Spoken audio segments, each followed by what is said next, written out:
Ladies and gentlemen, the President-elect of the United States, the Honorable Donald John Trump.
Ladies and gentlemen, please be seated.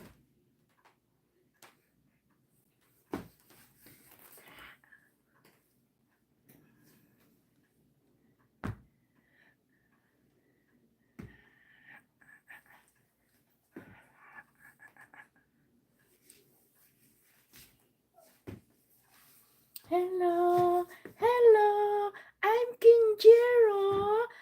I'm the first grandson of Lola Gracia. Hello, say hi. Hello. Hello to all.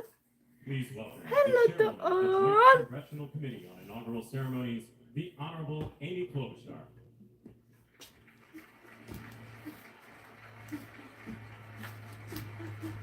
Good morning, everyone. Welcome to the 60th presidential inauguration. Today, President-elect Trump and Vice President-elect Vance will take their oaths of office, and we will witness the peaceful transfer of power at the heart of our democracy.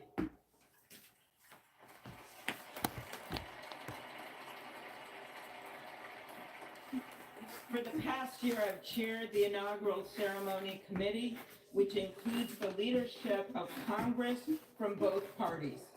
We thank the committee and Capitol staff and law enforcement who worked so hard over the last year, and especially the last 3 days.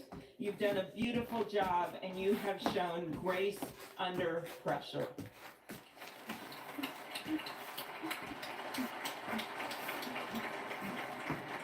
Our theme this year is our enduring democracy.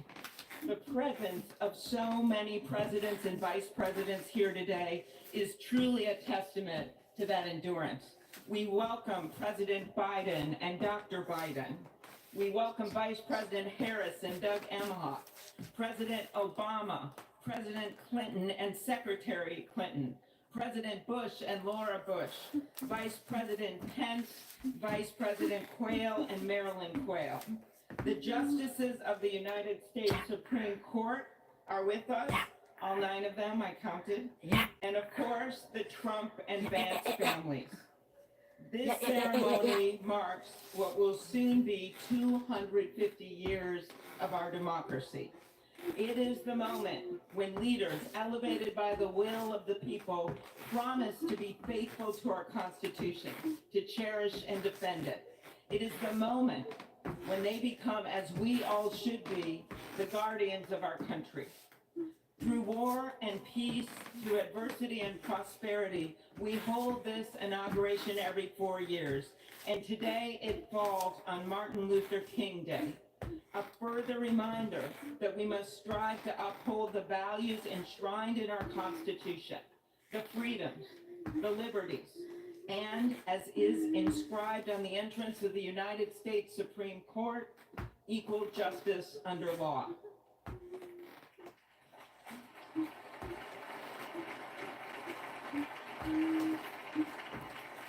What makes this moment more than a passing ceremony is all who are watching it across the country, the people of this nation, the ordinary people doing extraordinary things.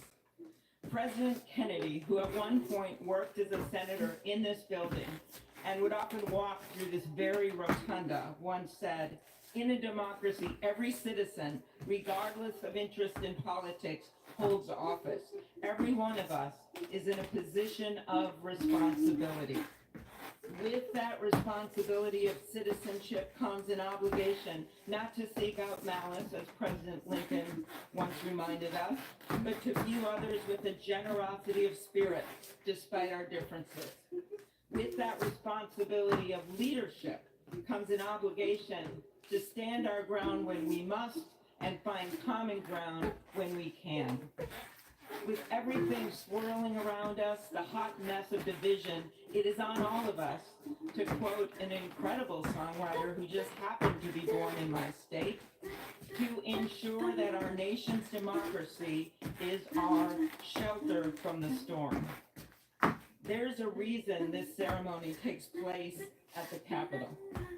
In other countries, it might be in a presidential palace or a gilded executive office building. Here it is traditionally held at the Capitol, the People's House. It is a fitting reminder of the system, three equal branches of government. That is how for nearly 250 years, our great American experiment, grounded in the rule of law, has endured. So, as we inaugurate a new president and vice president, let us remember that the power of those in this room comes from the people. The construction workers who build our country, the teachers and healthcare workers who nurture us, the troops defending our freedoms, and yes, the firefighters in Los Angeles putting themselves on the line for us.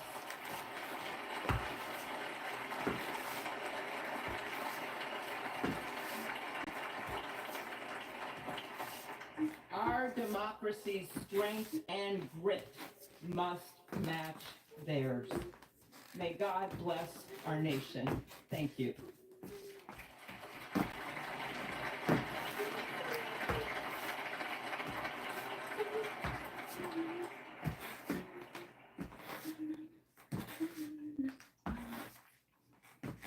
Pagkaulan.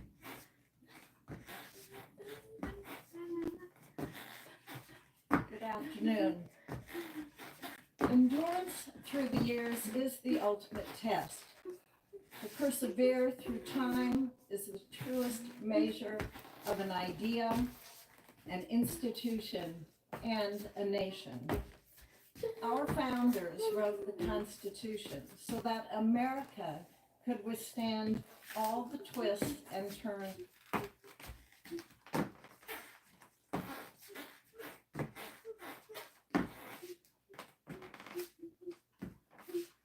And defend, preserve, protect, and defend the Constitution of the United States. The Constitution of the United States. So help me God. So help me God. Congratulations, Mr. President.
Sleep na, sleep. Sleep ka na. Sleepy na, sleepy.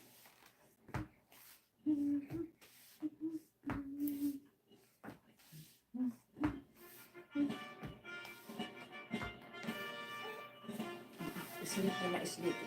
Sleepy, sleepy.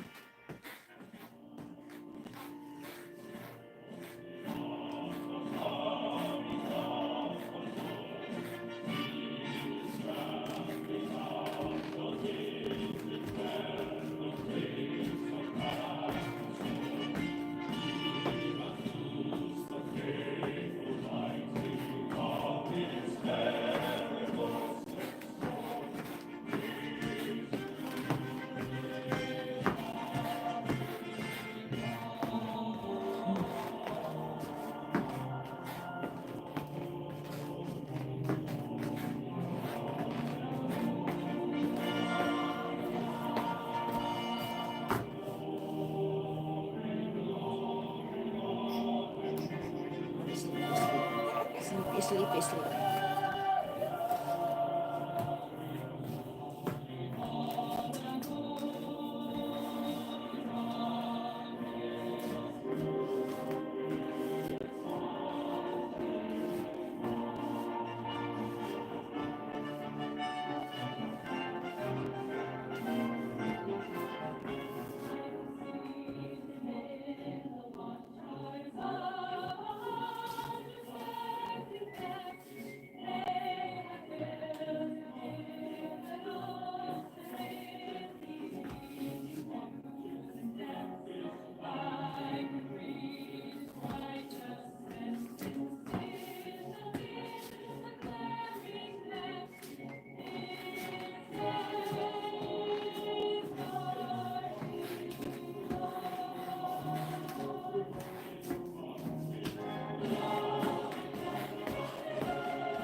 Exercise ko to, exercise. Yan. Pag-ibig ng apo, it's my exercise. Yan, ganyan.